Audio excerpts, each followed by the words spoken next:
The day after the Chicago White Sox were crowned World Series champions, there were fresh flowers on 1,000 graves. Graves of 1,000 Chicago fathers who'd spent 1,000 lives waiting for this day. My father's only sport was work. He did not give me baseball. My son did. Kane was born a shortstop in 1993, and since that day I've never been to a White Sox game without him. On Kane's 4th birthday, Frank Thomas lined a foul ball that banged around a dozen seats before it rolled under my shoe. And Kane looked at me like I'd just plopped him down on his own pony. All through the game, he kept asking me to tell him again, how'd I end up with a baseball in my hands? This summer, we saw Paulie Konerko hit his 200th home run, and we saw Joe Crede go yard in the 10th inning to beat Cleveland, and we screamed in each other's faces when Tadahito's 3-run shot beat Boston in the American League Division Series, and we worried through their losses too. We learned how to worry. And we learned how to win as well.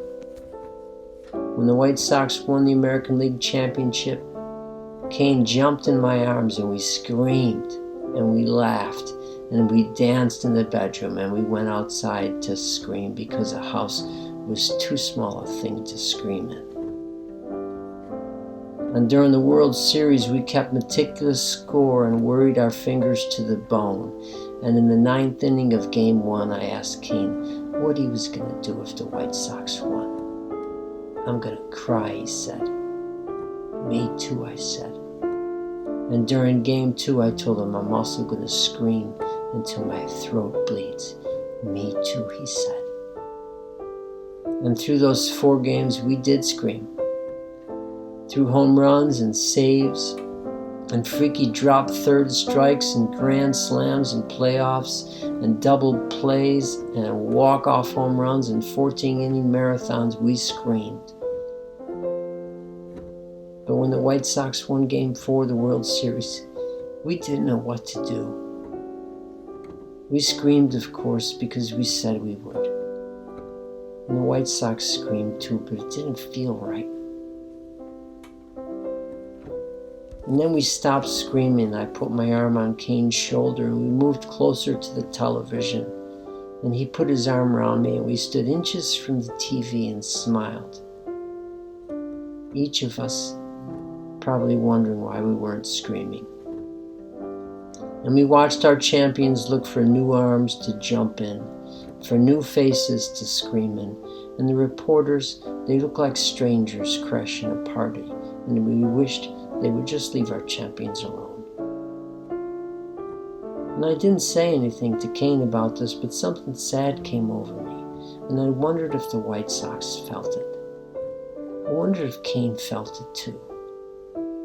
And so just before he went to sleep that night, I felt I had to say something to him, just in case he was sad. And so I told him the only thing I knew for certain.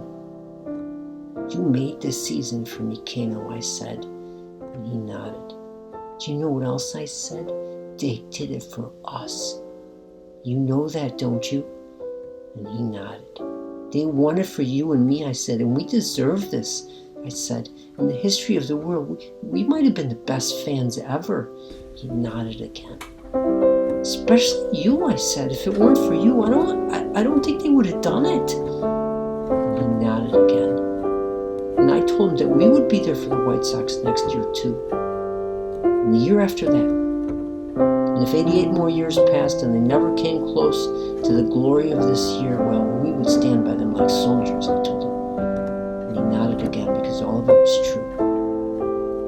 And I kissed him on the forehead and he said, sweet dreams, Dad, like he does every night.